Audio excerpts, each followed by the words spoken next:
Organizações não governamentais e o Conselho Nacional de Saúde lançaram na semana passada um movimento para aumentar impostos de um dos produtos associados com a escalada da obesidade no país, os refrigerantes. E para falar sobre o assunto, eu recebo a Ana Paula Bortoleto, que é nutricionista do Instituto Brasileiro de Defesa do Consumidor, o IDEC. Olá, Ana Paula. Olá, obrigado Felipe. pela presença. Obrigada pelo Explica para a convite. gente um pouquinho, então, o que é esse movimento, quem que participa? Esse é um movimento que começou o ano passado, que reúne várias organizações da sociedade civil, que chama Aliança pela Alimentação Adequada e Saudável.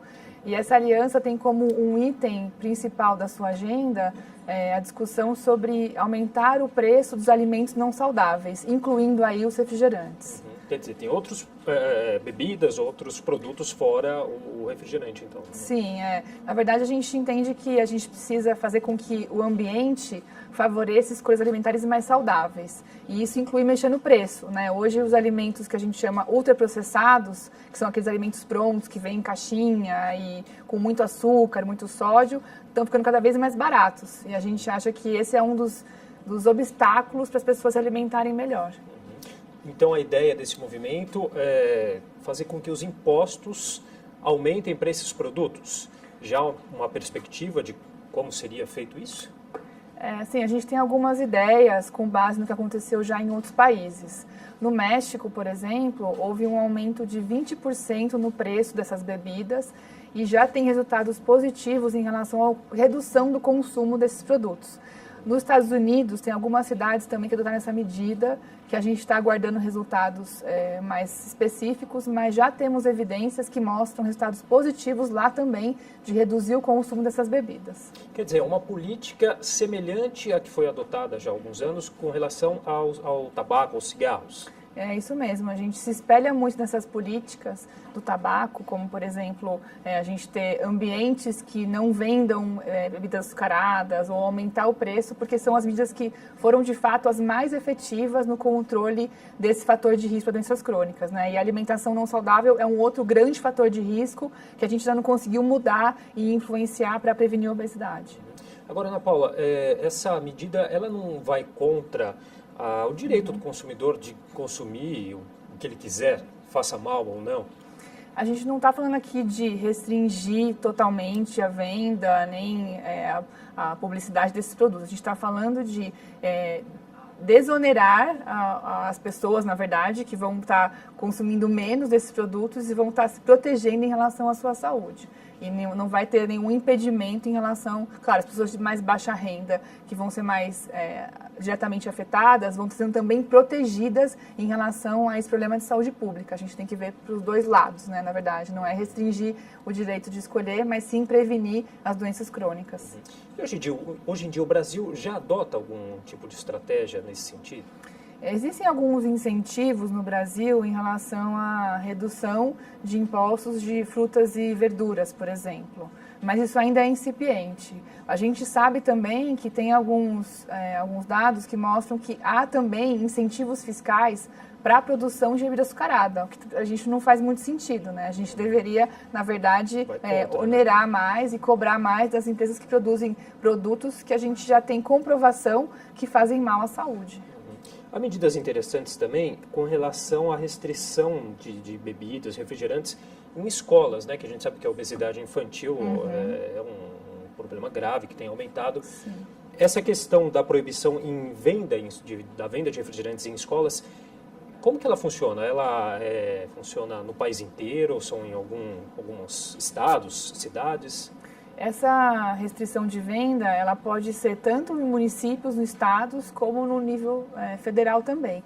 Hoje a gente tem apenas algumas restrições no nível municipal e estadual, que foram cidades como Florianópolis, Brasília, no Rio de Janeiro, que proibiram a venda de bebida açucarada e outros alimentos não saudáveis nas cantinas escolares. Isso já acontece em alguns locais. Porém, a gente não tem uma abordagem nacional ainda. Está em discussão no Congresso Nacional um projeto de lei que prevê essa restrição. A gente está atuando para que ele seja aprovado o mais rápido possível e a gente possa ter uma proteção maior nas escolas de todo o país. Até porque você, como nutricionista, sabe bem quanto antes for feita essa reeducação, ou essa educação, melhor será, né? A gente sabe que a obesidade é um problema não só infantil, mas da população mundial, em todas as idades, mas realmente, quanto antes for tirado esses alimentos, melhor. Exato, porque as crianças, elas estão em uma fase de desenvolvimento e crescimento e de formação de hábitos. Então, se a gente não conseguir, a gente atuar nessa fase da vida, a gente vai ter benefícios que vão durar por muito mais tempo. As crianças que são protegidas em relação à obesidade na infância, elas vão ser protegidas para o resto da vida e vão poder ter consequências positivas muito mais para frente. Quando a gente atua nas escolas, a gente está falando de proteger esse ambiente em que as crianças passam a maior parte do tempo e que elas têm que ter, nesses lugares, o estímulo para os hábitos saudáveis. É nesse sentido a ideia de restringir essas bebidas no ambiente escolar. Fazer esse papel de educação mesmo até nesse sentido, né, Exatamente. nutricional. Uma outra questão também importante é sobre a regulação da propaganda, né? Sim. As propagandas também são grandes incentivadores aí desses produtos. Né? Sim, né? Não é à toa que se gastam milhões com publicidade de alimentos, né? A gente sabe que a publicidade é um fator que influencia muito nas escolhas alimentares e para o público infantil muito mais, né? A gente tem inclusive uma proteção no Código de Defesa do Consumidor que prevê a proibição de publicidade infantil, que é aquela direcionada para a criança. Mas a gente sabe que essa proibição ainda não é efetiva. A gente vem trabalhando para que essa proibição seja efetiva e a gente também tenha outras restrições relacionadas a bebidas não saudáveis. Por exemplo, a gente ter essa publicidade de bebidas açucaradas em escolas ou em espaços públicos, onde tem uma circulação muito grande de crianças, só o fato de existir a publicidade lá, isso já influencia as escolhas das crianças. Elas vão lembrar da marca, vão associar isso à felicidade, ao bem-estar, a um status de consumo. Então, esse tipo de restrição ela é fundamental também para, mais uma vez, promover um ambiente alimentar que facilite as escolhas saudáveis. Uhum. Bom, só para a gente entender um pouco, quais são os males que o refrigerante causa no organismo das pessoas? Uhum. O refrigerante, assim como outras bebidas açucaradas, eles possuem calorias na forma líquida.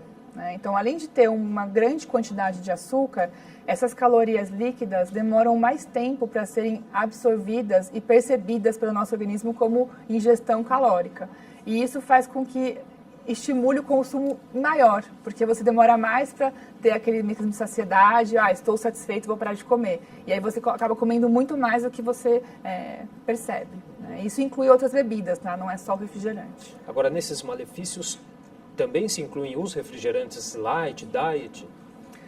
Existem algumas pesquisas que mostram que os adoçantes também estimulam processos do metabolismo semelhantes ao do açúcar. A gente está ainda buscando mais informações sobre isso, mas os adoçantes também trazem riscos à saúde. A gente não quer restringir isso só para a bebida com açúcar, porque a bebida diet ou light, ela continua sendo um produto ultraprocessado, que tem publicidade demais, que é vendido em toda parte, e que o adoçante tem também um limite máximo de consumo. Então é importante a gente discutir isso não só para quando tem açúcar, mas também quando tem adoçante também.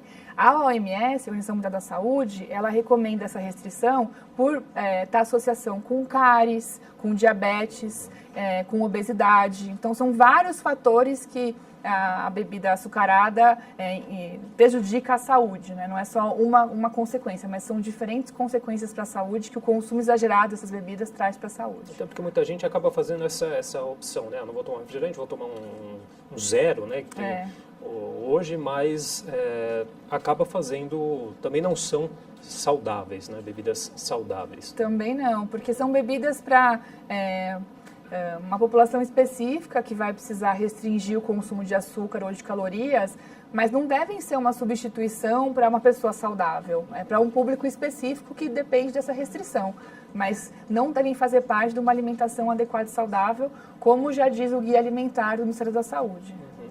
Bom, e aí a gente sabe também que só tirar o refrigerante não ajuda, né? Valem também aquelas regras básicas de sempre, os exercícios físicos e alimentação saudável num geral, né?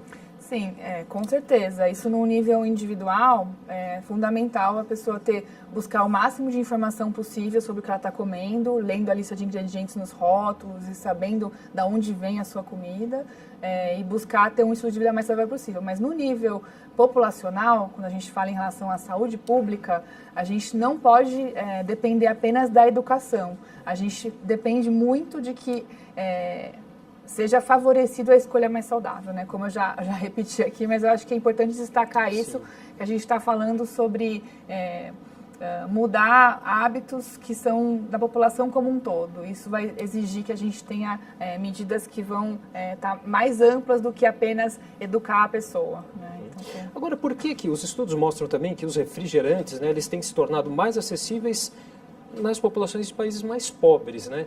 Tem quais motivos para isso? Então, na verdade, o que existem são estudos que mostram que o consumo de bebidas açucaradas e outros alimentos desse tipo já está, de uma certa forma, saturado nos países desenvolvidos. Então, eles já estão consumindo assim, uma quantidade muito grande e não tem muito espaço para consumir mais. Então, o que eu estou acontecendo é uma migração da oferta desses produtos nos países em desenvolvimento, porque são os países onde você tem ainda uma margem desse mercado para se expandir.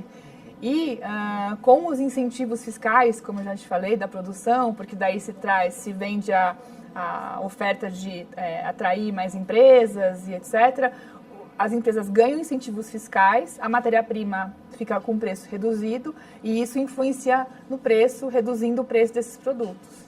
Sem falar que os países menos desenvolvidos também têm, muitas vezes, menos acesso às informações, né? Exatamente. Bom, nosso tempo já terminou. Queria agradecer muito pela sua entrevista aqui com a gente. Foi um prazer.